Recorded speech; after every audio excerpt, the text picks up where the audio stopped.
Hey everyone, and welcome to Key Conversations for Leaders. I'm your host, John Ryan, and today we have a very special guest, Monica Ortega.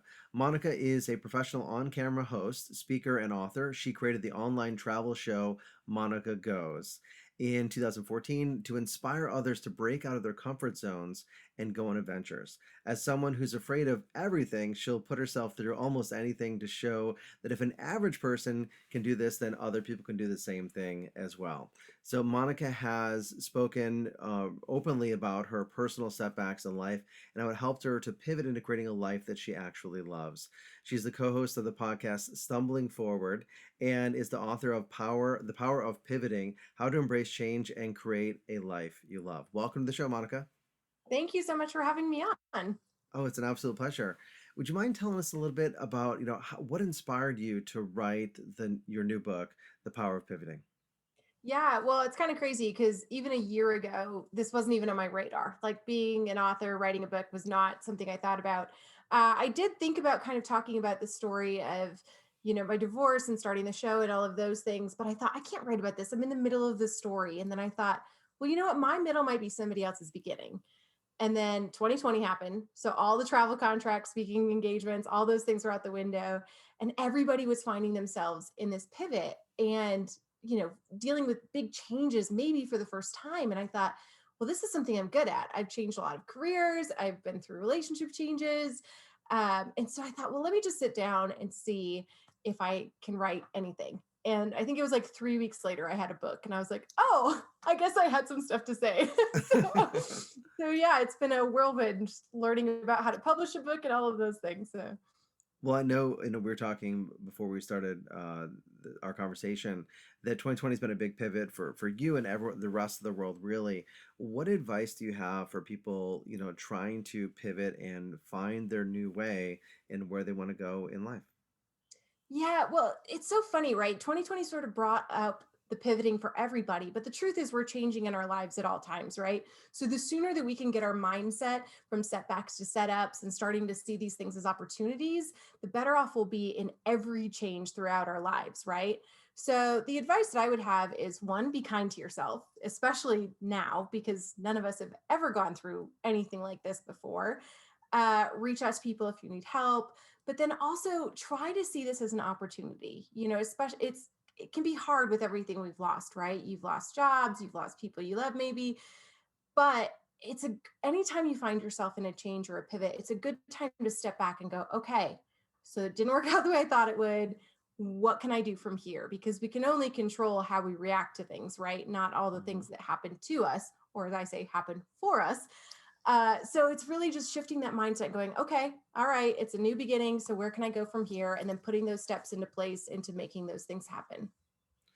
You mentioned a couple different ways, the setbacks, the setups. I love that frame. I'd not heard that before. It's awesome. Happening for us rather than happening to us. Is that mindset piece, that there's a positive intention there? How important do you think that is in resiliency and adapting to the changing environment?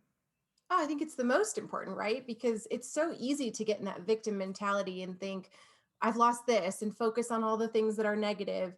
But if you can reframe it and go, okay, I lost that job, but maybe that wasn't the job you loved anyway. So now what can I do with it? And if you can reframe that and build out a life that you actually love, you can take steps toward getting it. I think as a species, we love normalcy, we love certainty, we also love variety, of course.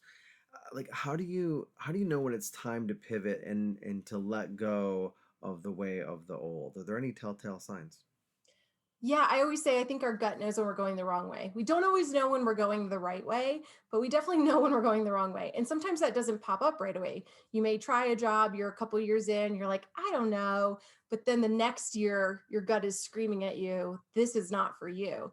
So it's definitely a timing thing too. People say, how do I know if I should leave my relationship or something, right? And I'm like, only you can decide that because your gut will get to a place where you know you got to go, or it doesn't happen and then you stay. But like same with jobs, all of those things. So it's really truly tapping into that gut.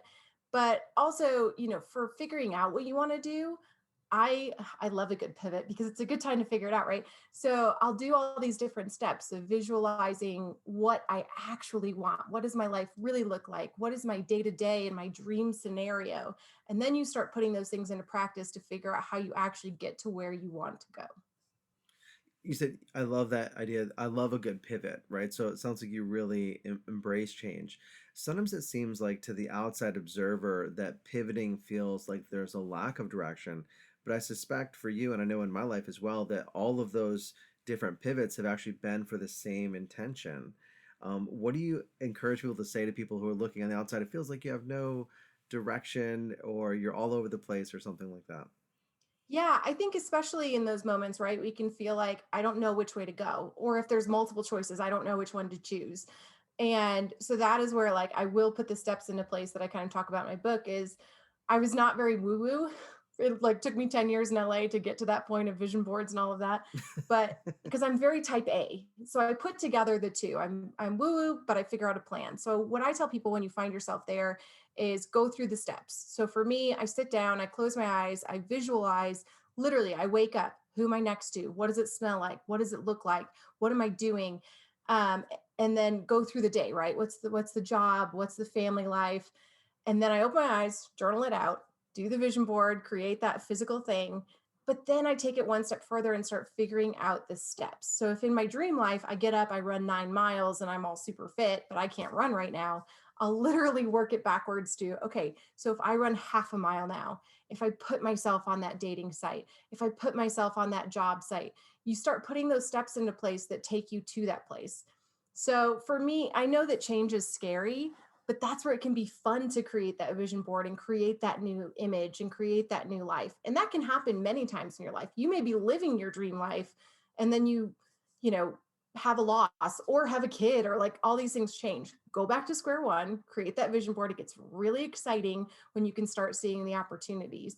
I was actually just talking to somebody, she was talking about her last kid is going off to college and how sad she was about that. And then a friend said, well, you can do whatever you want now. And it reframed her mind of there's a lot of opportunity here too. It's okay to be sad about the things you're losing, but then you have to take one step further and what can you look forward to? 100%. Congratulations, by the way, on making it 10 years in LA without doing vision boarding and now embracing it. I'm just kidding. But the vision board is an expression of vision, which is something that's used in all aspects of life. Without a vision, people perish. If you don't know where you're going, any road will get you there. What suggestions do you have for people who they have that vision, they know where they want to go, but they're resisting, they're dragging their feet on making those simple changes that you're saying? Like, I don't know how to run.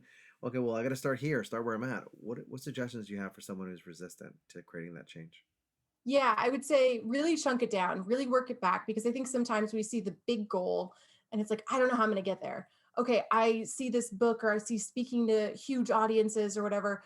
You really have to like chunk it down so small to the point of, I'm just going to get on Instagram and do a story, maybe to work up to speaking. Like make it so ridiculously small and then celebrate all of your wins. And another thing that I always say too is I love to like write a letter to myself of the things that I've accomplished. So if you get to that point of never going to get there, oh my gosh, it feels so far away, go back to that and go, well, I've done this, this, this, and this. So I do have that in me to make things happen. And then just make it really small. And don't let those setbacks like stop you. Just go, okay, well, tomorrow's a new day. Let's try again. I love that. Lots of golden nuggets right there. And the power of pivoting, it seems like it can be used in any area of life. We talked about health. Is there anything unique about career pivots that have to be thought of ahead of time? I mean, relationship, you said, obviously you have to decide for yourself. You have to trust your gut. Timing is an issue as well. How do you know when it's time to pivot in career? Yeah, I mean, that can be a hard one, especially when you figure in money and supporting family and like all these different issues, right? So I do think your gut still knows. I've worked at a restaurant for 8 years, and I think I knew year one that I should have left there, but I stuck it out, and eventually it got to a really bad place. So when you start seeing those signs, it comes out in other ways too, right? Whether it's career or relationships, whatever it is, you find yourself road raging, you find yourself crying randomly, your body starts reacting in these ways of something is not right. And then it's the time to look back and go, okay, what is it that's causing these physical reactions? Now, hopefully you can figure out before you get to the place where your body starts reacting. But yeah, it's really piecing together, do I like what I'm doing? Do I like who I am? I think that's a big key too, because sometimes we put so much on our career or our titles or all these different things, but it's truly, do I like who I am? Do I like the value I'm bringing into the world? Do I wake up and enjoy myself and the people around me? And if that's not the case, then it might be time to start looking at changing. And the crazy thing about careers is I feel like every time we pivot in a career, we somehow feel like we're failing. I don't know why. The world has put that out there that changing careers is bad because the average person changes careers 7 times in their life. And it's not taking a step back, it's failing forward. Every time you switch careers, you're getting closer to the one that you love. Now, I'm not saying just like pop in and out, give them tries, stay a little while.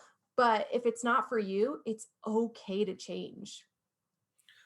I love that. It sounds like it comes back to reflection, self-reflection, knowing yourself, being aware, being present to if you're crying randomly, if you're having stresses and getting road rage and all these other symptoms that can really indicate there's a bigger issue, then it's time to do some reflection and figure out, is this job lining up with my values and my goals and my dreams that I want to fulfill?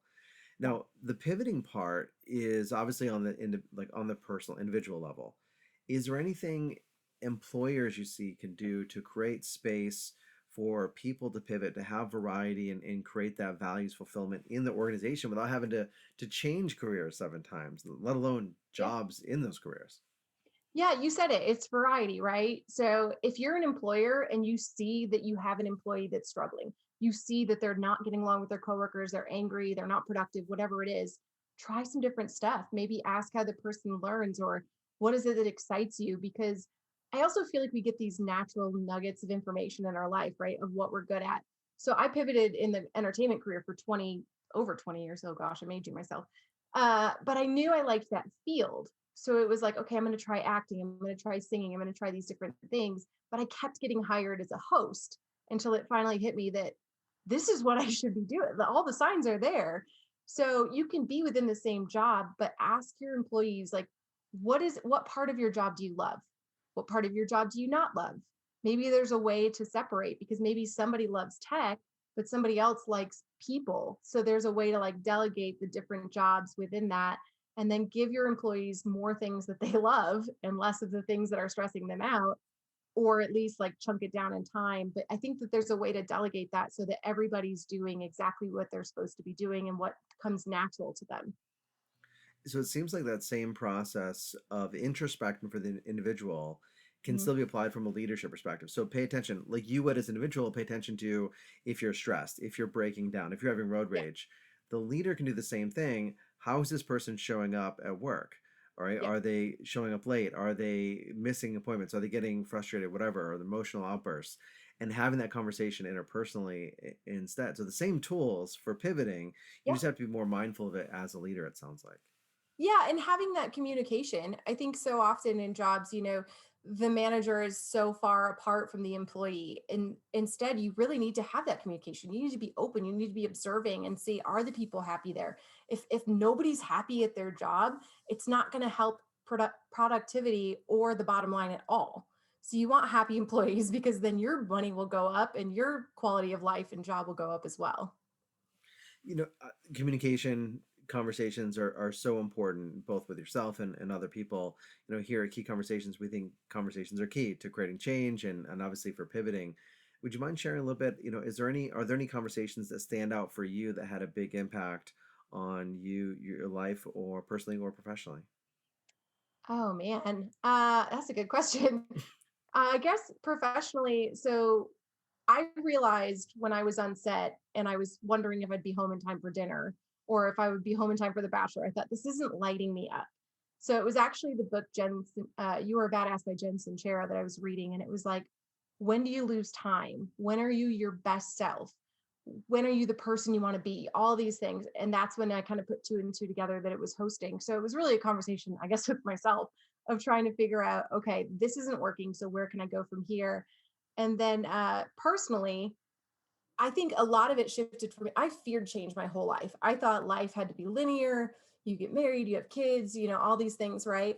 And for me, when my divorce happened, which I found out overnight my husband was cheating, Mm. and the rug got pulled out from under me, that I finally stopped and went, okay, what do I actually want from life? Who do I actually want to be? Maybe I didn't want to check those boxes. I didn't want to marry that guy. Like, okay, so now what? And it was this golden opportunity of not caring what the world thought anymore and actually asking myself what I wanted. So that's when I started kind of implementing that into every aspect of my life and seeing that change doesn't have to be scary. It can be really, really exciting and there can be a lot of opportunity. So I just think having those conversations, again, it's introspection, having those conversations with yourself. But if you're in a workplace or in a relationship and things are getting tough, be okay being vulnerable and having those talks as well. Because sometimes just saying it out loud, the solution will come. And thank you for sharing about Jen Sincero, and like, because it is a conversation. When you're reading a good book that causes you to reflect on your life, it is a conversation. So thank you for highlighting that and for Yeah. sharing your wisdom on pivoting. And where can people find out more about you and also to pick up your book, Power of Pivoting? Yeah. So everything, the travel show, the podcast, the book, they're all on my website, monicagoes.com. And then on social media, it's at Monica Goes Show or at Power of Pivoting. And then the book is available on Amazon. Fantastic. I'll put all of those links in the show notes. And Monica, thank you so much for being here. Really appreciate it. Of course. Thank you for having me on. Wonderful. And thank you for watching and listening. Until next time, develop yourself, empower others, and lead by example.